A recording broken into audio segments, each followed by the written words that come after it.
Kita sudah sampai di segmen terakhir di Marga Review pemirsa dan kami sudah terhubung kembali bersama dengan Bapak Rusli Abdullah, Ekonom Indef melalui saluran line telepon. Pak Rusli. Ya, halo Mas David. Ya, menyambung perbincang kita di segmen sebelumnya Pak Rusli terkait juga dengan target atau rencana pemerintah di 2021 yang akan swasembada garam begitu.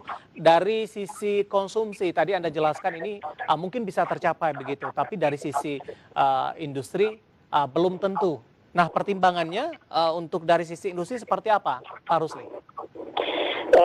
Ini Mas, satu yang jelas permintaan industri meningkat ya. Kita lihat data gini Mas, jalan dengan kenaikan income per capita kita Indonesia, konsumsi masyarakat kita itu lebih cenderung untuk memenuhi kebutuhan dengan makanan ataupun minuman olahan. Kita tahu ada data yang menarik tahun 2013 dibandingkan tahun 2019. Data spending untuk untuk pemenuhan makanan di Indonesia itu untuk makanan minuman jadi meningkat dari porsi 26% menjadi 35% di tahun 2019. Ini sebuah kenaikan yang signifikan yang menunjukkan bahwa demand ataupun permintaan untuk olahan makanan meningkat, di mana ini otomatis akan meningkatkan permintaan garam ya. Karena untuk mengolah makanan, untuk bahan baku industri minuman makanan itu perlu sekali garam industri yang sampai saat ini itu masih belum bisa dipenuhi oleh petani garam lokal kita seperti itu. Jadi kalau seandainya usaha untuk mencapai solusi sangat bagus sekali, tapi kalau seandainya dengan target 2021 saya kira akan sangat susah Mas ya.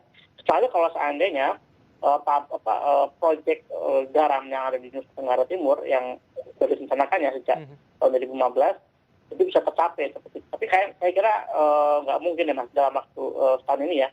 Apalagi di tengah pandemi seperti itu.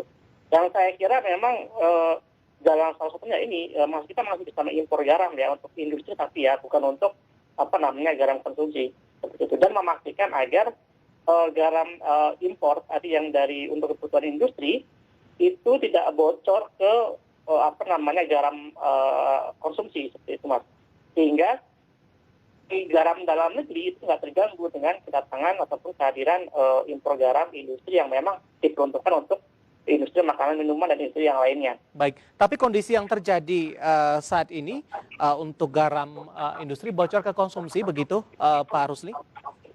Nah, ada beberapa ya itu Mas.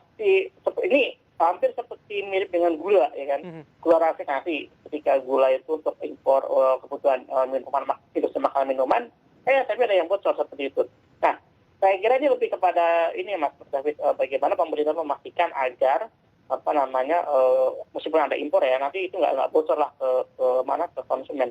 Dan ini saya kira kita kan punya Satgas Pangan ya, dan itu titik poinnya adalah bagaimana memastikan agar tidak ada remesan.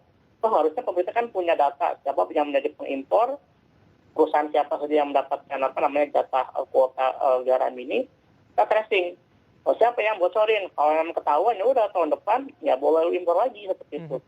Bahkan dibuka selama berapa tahun nggak boleh melakukan kegiatan impor garam. Apakah ini bukti dari lemahnya pengawasan begitu, Pak Rusli? Nah, itu Mas. Salah satunya adalah bukti satu lemahnya pengawasan, yang kedua ini juga lebih kepada pembagian ya. Yang kenapa demikian? Karena memang yang namanya impor itu menggiurkan Mas Rente, marginnya itu cash. Jadi tanpa harus kita berusaha ataupun mengolah garam, kita sudah bisa dapat keuntungan yang luar biasa, hanya tinggal kita mengimpor. Dan kalau untuk tujuan industri no problem ya, tapi kalau mendompeng untuk dibocorkan ke masyarakat untuk garam konsumsi itu yang nggak benar.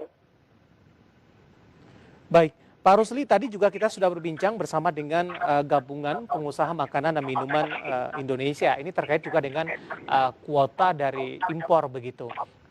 Sebenarnya mereka sudah mengajukan kuota yang dibutuhkan sekian, tapi ternyata ketika direalisasikan berkurang.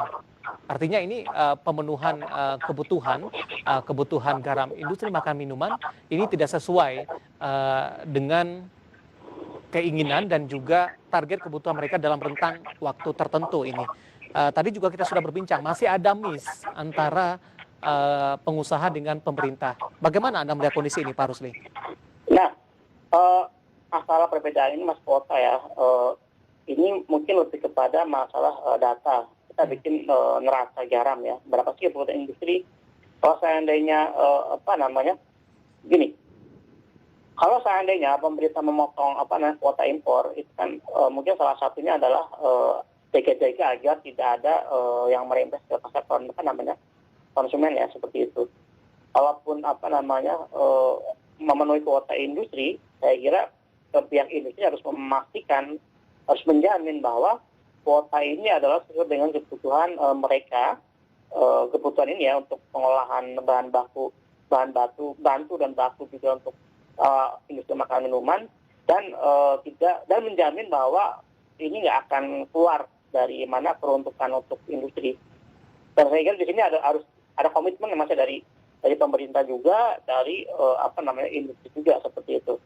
Walaupun seandainya gini, mungkin cara pandang pemerintah kalau seandainya dia harus mengkat kuota ini, mungkin dengan pandangan bahwa pemerintah bisa berpandangan bahwa garam rakyat masih bisa digunakan atau dikonversi untuk kemenuhan garam industri, seperti itu.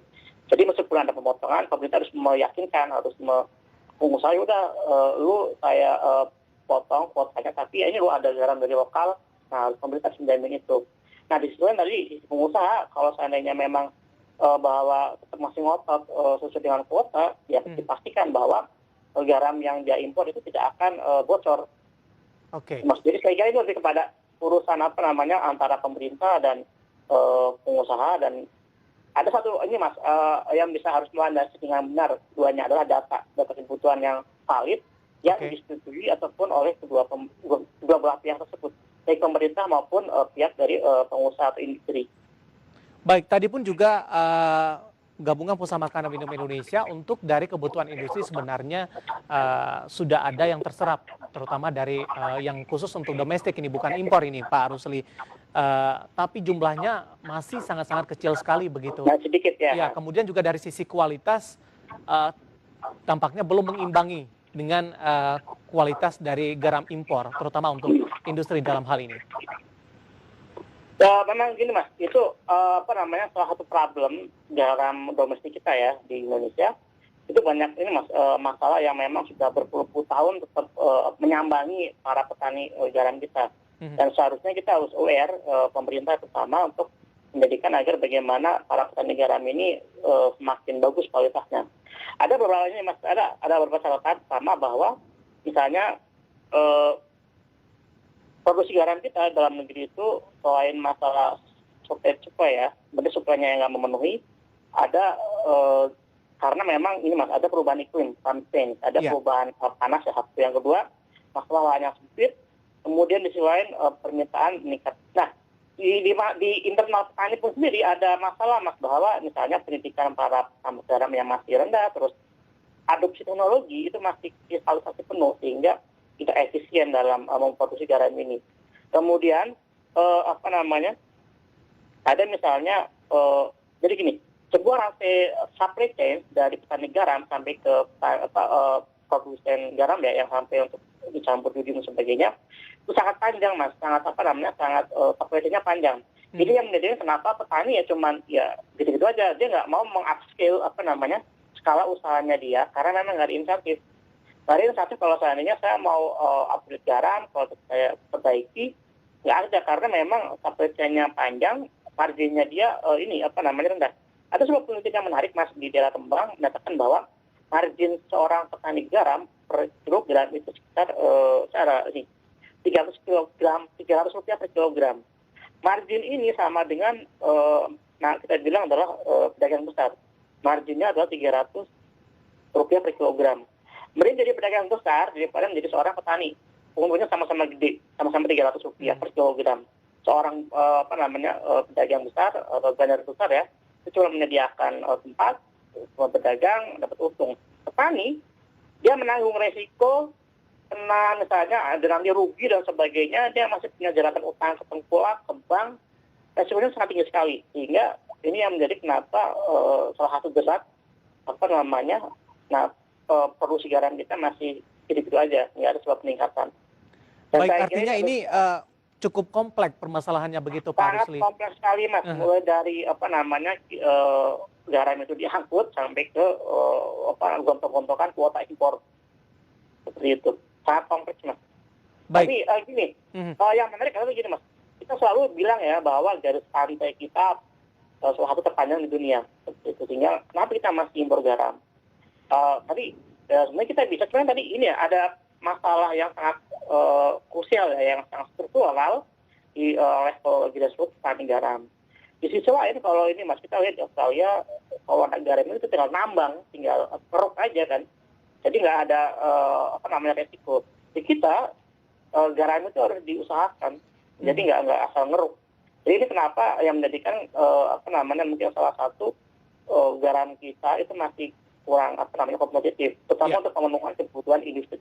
Baik. Kalaupun seandainya mau swasembada, saya kira gini Mas, ada satu lahan yang besar ya yang diusahakan untuk memenuhi tadi khususnya untuk kebutuhan industri.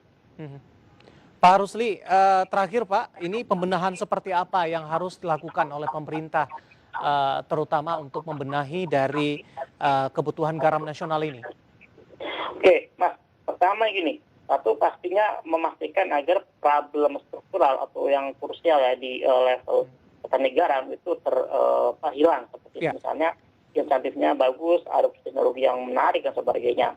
Yang kedua adalah investasi, bagaimana kita mengupgrade luasan garam kita, terutama di Indonesia Timur ya, Indonesia Tenggara dan sebagainya yang memang secara ini panas ya, itu sangat memenuhi unsur untuk bisa produksi garam hampir selama setahun penuh gitu Mas. Kemudian yang ketiga adalah tadi industri dan pastinya adalah memenuhi memperbaiki strategi garam kita yang mulai dari yang banyak supply chain yang panjang pangkal sehingga petani walaupun mau diajak untuk swasembada itu sangat bergairah atau sangat semangat karena memang insentifnya banyak. Baik, Pak Rusli. Ya, tampaknya masih banyak pekerjaan yang harus dilakukan oleh pemerintah dan instansi terkait untuk mengantisipasi hal ini. Pak Rusli, kita harapkan segala perbaikan akan segera dilakukan ke depan. Waktu kita cukup terbatas. Terima kasih sudah bergabung bersama kami, Pak. Sehat selalu, Pak Rusli. Baik, terima kasih Pak Rusli Abdullah, Ekonom Indef, dan perbincangan tadi mengakhiri kebersamaan kita di Market Review kali ini. Akhirnya saya David San Oval dan seluruh kerabat kerja bertugas mengucapkan terima kasih dan sampai berjumpa kembali.